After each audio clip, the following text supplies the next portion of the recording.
कहानी मन की प्यास। मन की प्यास के बढ़ने से दुख को छोड़कर और कुछ नहीं मिलता। प्राचीन काल में सिंघल द्वीप में एक राजा राज्य करता था। राजा का नाम जीमूत वाहन था। जीमूत वाहन था तो तेजस्वी, किंतु उसके मन में तरह तरह की कामनाएं उत्पन्न हुआ करती थी। कहना चाहिए कि उसका मन इच्छाओं और कामनाओं का केंद्र था। एक दिन जीमूत वाहन के दरबार में एक ऐसा वणिक उपस्थित हुआ जो जहाज के द्वारा समुद्र में लंबी लंबी यात्राएं किया करता था। उसने जीमूत वाहन से समुद्र की विचित्रताओं की चर्चा करते हुए कहा, महाराज, शुक्ल पक्ष की रात में समुद्र में एक कल्प वृक्ष प्रकट होता है। कल्प वृक्ष पर रत्न जड़ित पलंग रखा रहता है। पलंग पर एक अपूर्व सुंदर कन्या बैठी रहती है जो अपनी कोमल उंगलियों से वीणा बजाती रहती है। वणिक की बात को सुनकर जीमूत वाहन के मन में कन्या को देखने की तीव्र लालसा उत्पन्न हो उठी। शुक्ल पक्ष की चतुर्दशी की रात थी। चारों ओर उज्ज्वल चंद्रिका छिटकी हुई थी। जीमूत वाहन ने समुद्र के तट पर जाकर जो कुछ देखा, उससे उसके मन में विस्मय का सागर लहराने लगा। समुद्र में एक सुंदर कल्प वृक्ष था। वृक्ष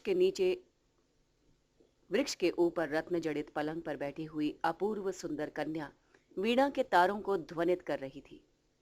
वीणा के तारों से निकल निकल कर मधुर शब्द आकाश को गुंजा रहे थे। कन्या का आधा शरीर तो समुद्र के पानी में था और आधा बाहर निकला हुआ था। जीमूत वाहन कुछ देर तक खड़ा खड़ा कन्या की ओर देखता रहा। उसके मन में कन्या को प्राप्त करने की तीव्र अभिलाषा उत्पन्न हो उठी। वो बिना सोच विचार किए हुए समुद्र में कूद पड़ा। किंतु क्या जीमूत वाहन कन्या तक पहुंच सका? नहीं। उसके समुद्र में कूदने के साथ ही साथ कन्या और कल्पतरु दोनों अदृश्य हो गए। जीमूत वाहन कई दिनों तक समुद्र के पानी में इधर उधर तैरता रहा।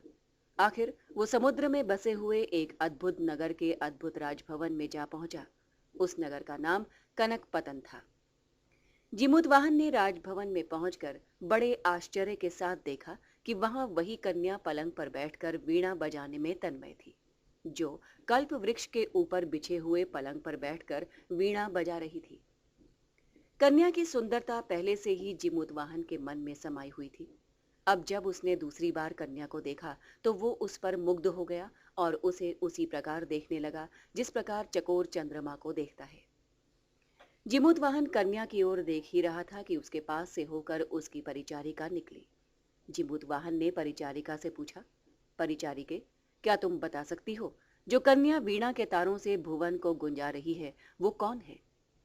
परिचारिका ने उत्तर दिया, वो कन्या विद्याधरों के राजा की पुत्री है। उसका नाम रत्न मंजरी है। उसने प्रतिज्ञा की है कि जो मनुष्य सर्वप्रथम यहाँ आकर उसे देखेगा उसी के साथ वो विवाह करेगी। तुम पहले मनुष्य हो जिसने यहाँ आकर रत्न मंजरी को देखा है, अतः तुम मेरे साथ उसके पास चलो। परिचारिका जीमूत वाहन को रत्न मंजरी के पास ले गई। उसने दोनों का एक दूसरे से परिचय कराया। रत्न मंजरी बड़ी प्रसन्न हुई। उसने जीमूत वाहन के साथ विवाह कर लिया। दोनों सुखपूर्वक उस भवन में रहने लगे। कुछ दिनों पश्चात एक दिन रत्न मंजरी ने एक सुंदर स्त्री का चित्र दिखाते हुए जीमूत वाहन से कहा, इस भवन में जितनी भी वस्तुएं हैं वे सब तुम्हारी हैं, किंतु तुम भूल कर भी इस चित्र को कभी भी हाथ से न छूना। इस चित्र में जो स्त्री है उसका नाम स्वर्ण रेखा है। यदि तुम उसका स्पर्श करोगे तुम्हें पछताना पड़ेगा। रत्न मंजरी की बात ने जीमूत वाहन के मन में तूफान उत्पन्न कर दिया। वो सोचने लगा, जब इस भवन की सारी वस्तुएं मेरे लिए हैं तो मैं इस चित्र को हाथ से क्यों नहीं छू सकता? रत्न मंजरी इस चित्र को छूने से क्यों मना करती है? हो सकता है इस चित्र में जो स्त्री है उसके प्रति रत्न मंजरी के मन में डाह हो।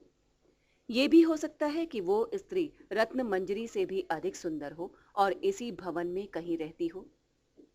जीमूत वाहन मन ही मन कई दिनों तक सोच विचार करता रहा। आखिर उस स्त्री को पाने की लालसा में उस चित्र को छूने की इच्छा उसके मन में पैदा हो उठी।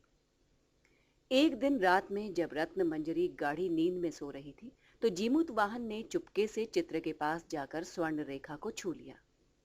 किंतु ये क्या, चित्र को छूते ही उसके भीतर से एक नारी मूर्ति निकल पड़ी। उसने अपने एक पैर से जीमूत वाहन पर ऐसा प्रहार किया कि वो समुद्र के बाहर आकर किनारे पर गिर पड़ा। सारा दृश्य उसकी आंखों के सामने से ओझल हो गया। जिमुतवाहन रो रो कर रत्न मंजरी को पुकारने लगा, किंतु उसकी करुणा भरी आवाज हवा में गूंजकर उसी के पास लौट आती थी।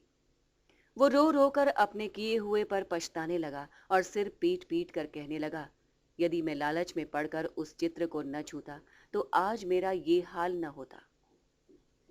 जो लोग कामनाओं की प्यास के कारण अपने प्रियजनों की सलाह पर ध्यान नहीं देते, उन्हें जीमूतवाहन की भांति पछताना पड़ता है। कहानी से शिक्षा। कठिन से कठिन कार्य भी साहस से पूरे हो जाते हैं। मन को इच्छाओं का केंद्र नहीं बनने देना चाहिए। इच्छाएं ज्ञान को नष्ट कर देती हैं। जो मनुष्य कामनाओं के वशीभूत होकर उचित अनुचित पर विचार नहीं करता, उसे पछताना पड़ता है। कहानी समाप्त।